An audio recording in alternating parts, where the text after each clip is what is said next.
military lawyers, but something civilians don't realize happens during court-martials. I once represented a junior enlisted guy who got charged with theft.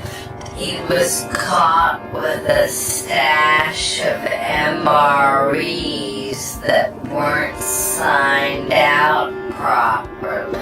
On paper, it looked like he'd been skimming rations for weeks. He didn't deny it. In fact, he was ready to take the hit.